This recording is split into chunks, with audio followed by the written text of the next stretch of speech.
This industry is leading the way into the future. In fact, it is the backbone of our entire modern economy.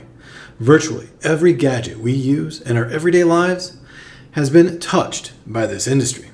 This industry's product processes our data, regulates electrical signals, and is beginning to do our thinking. This is the semiconductor industry, and today, one of the more vanilla or analog businesses released their earnings. They are not the sexy high flyers, but their chips are vital components in an increasingly smart-powered world. Welcome to The Quality Investor. Texas Instruments is an OG in the semiconductor industry. The inventor of the first integrated circuit as well as the first handheld calculator, this business has seen it all in the industry. They are always an interesting bellwether earnings report, and this report is no different. What we are looking for is signs of recovery for the industry and also if TXN is continuing its capital expenditure plan. We'll get into that a bit later. Today's Texas Instruments video feels like a coda for me. I recently sold completely out of my position of TXN, so I wanted to give an update on this earnings and also briefly explain why I sold. But before we get into it, please like this video and subscribe to the channel. It only takes a second, helps us grow, and you can stay on top of all the quality businesses in the market. Texas Instruments is a global leader of analog semiconductors. These are critical for processing real-world signals like sound, temperature, and power. Their analog chips, including amplifiers, data converters, and power management integrated circuits, are used across industries such as automotive, industrial, communications, and consumer electronics. This makes them indispensable in our economy and has led to a 10-year CAGR of over 15% for their stock price.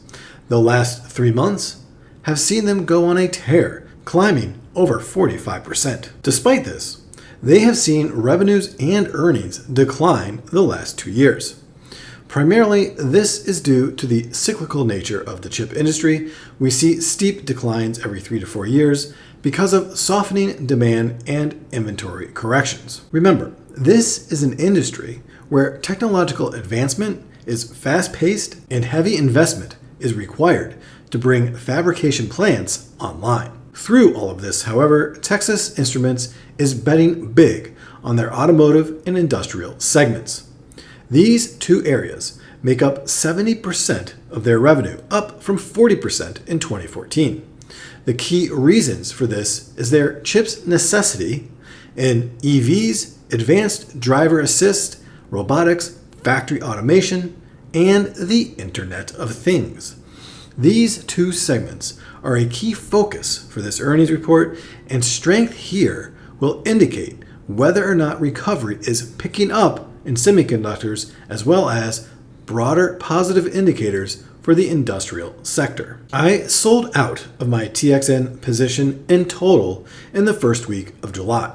However, not because I believe the core business is suffering or that my original investment thesis was incorrect. I sold because I want to consolidate my portfolio into 12 to 15 stocks that I believe have the potential for long-term returns well above the S&P 500. And while I believe TXN is a great business, some of the stocks in my portfolio will get left behind, and TXN was one of them. This sale is more to align with my long-term portfolio strategy. So, without further ado, let's dive in to the Texas Instruments earnings report.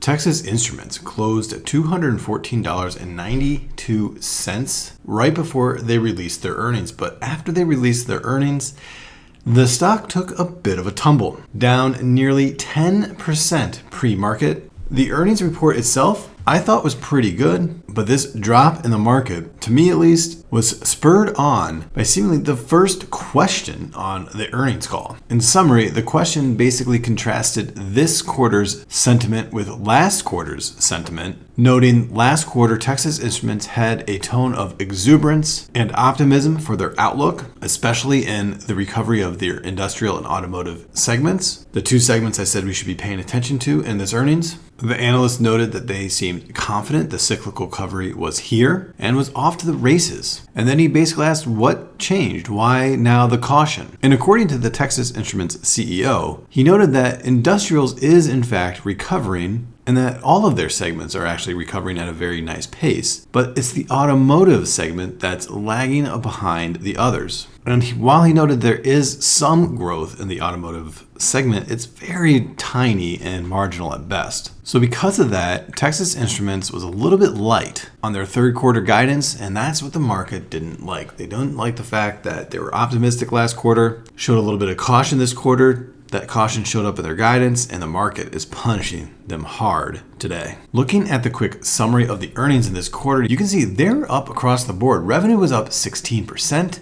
Operating profit up 25%, and earnings per share was up 16%. It just seems like the market maybe is expecting a faster recovery. From a cash flow perspective, they're flat on a trailing 12 basis here, and free cash flow as well was flat compared to the quarter a year ago. $555 million in this quarter compared to $507 million in the prior quarter from last year. And in another very positive sign for recovery, we can see here their operating profit was at $1.5 billion in this quarter. However, the operating margin was at 35.1%. Compared that to the operating margin last year at 32.7%.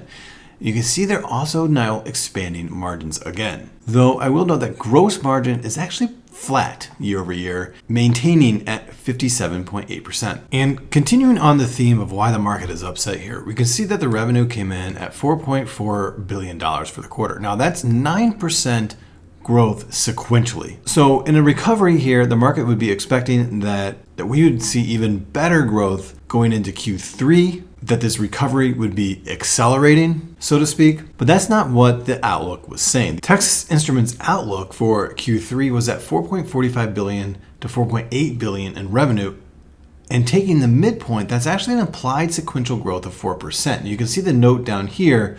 While positive in absolute terms, this guide implies a sharp deceleration from Q2's 9% sequential growth. And in cyclical stocks, the second derivative, the rate of change, matters immensely, and it's now negative. So of course, the market is interpreting this guidance as ongoing challenges in demand recovery and leads to broader concerns about underutilized manufacturing capacity, especially since we haven't seen that gross margin tick up more than you'd expect to see in an accelerating recovery environment. I do want to point out that Texas Instruments, at least per what my projections were for year one, is tracking pretty well. You can see that they are ahead of my projections for revenue by almost 3%, ahead of operating income by 4.5%, ahead of net income projections by 6.7%.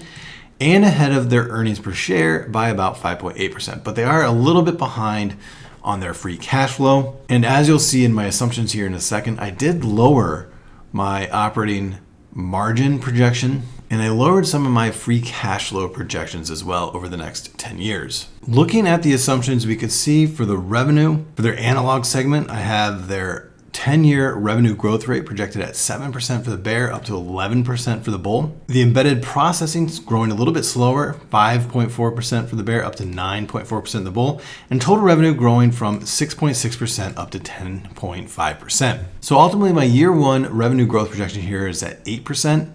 And then when it comes to operating margin, I'm projecting at 34.5%. But by year 10, I have a bear operating margin of 40% up to 44% for the bull case. And when it comes to free cash flow, we can see here that the free cash flow margin for the bear case is at 22.4% up to 36.81% for the bull case. This is heavily contingent on them executing on their capital expenditure and a solid recovery for the semiconductor market. You can see that their free cash flow conversion rate at 40 cents for every dollar of net income. It's historically low for Texas Instruments. On a 10-year average, it's at nearly 90 cents. So of course, over the next 10 years, we would like them to return to their historical norm. And on a PEG ratio basis, they're quite overvalued. They have a 4.24 PEG ratio when accounting for their bear base and bull case, which indicates the stock right now is highly overvalued. And I've tended to agree with this over the last couple of years with Texas Instruments. I feel like they've traded at quite the premium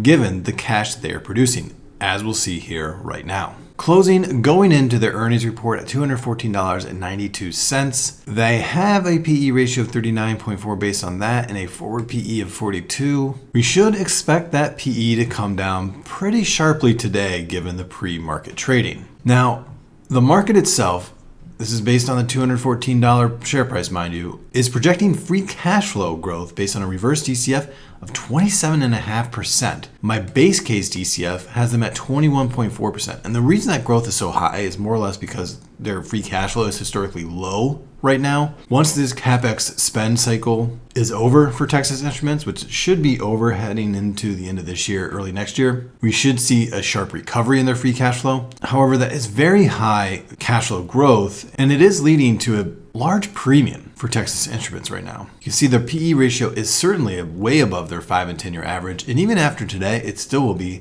historically high. So I have a DCF bear case price of $87.46, a base case price of $135.66, and a bull case price of $202.47 on a dividend discount basis, which historically is a strong point for Texas Instruments. They've had strong growth on a 10-year average. They've grown their dividend at 15% per year. But last year, they only increased their dividend by 4.78%. And again, this is due to the elevated CapEx. So it's possible to return to higher dividend growth. But on a bear case, I have it at $165.56, $185.32 on the base, and $209.19 on the bull case, with an exit multiple price here of $301.80. The comps I'm using for Texas Instruments are Broadcom, Analog Devices, NXP Semiconductors, Microchip Technology, and Monolithic Power Systems. Without any margin of safety, we have a buy price of $192.19 with a 20% margin of safety. However, that's a buy price of $153.76. While I expect Texas Instruments to have a fairly significant drop in the market, I do not believe it's going to get down to this price here. And while it briefly did reach these lows during the April tariff conniption in the market, Texas Instruments has been trading at an elevated valuation for a while now. So this is a stock I would certainly hold off on. Like I mentioned at the outset of this video, I did sell my entire position in Texas Instruments. And while I think the business itself is very strong, it's going to have a good recovery. The sell-off today is certainly short-term focused. I just do not see the growth of this stock being significantly better than what the S&P 500 will do over the next 10 years to justify keeping it in my portfolio. But that is my own personal feeling on this stock. Depending on your own portfolio goals, a very good reason to have this stock is for its strong dividend. But right now, I am more growth oriented. Thank you for watching today's video. And if you've made it this far, go ahead and subscribe to the channel. Thank you and happy investing.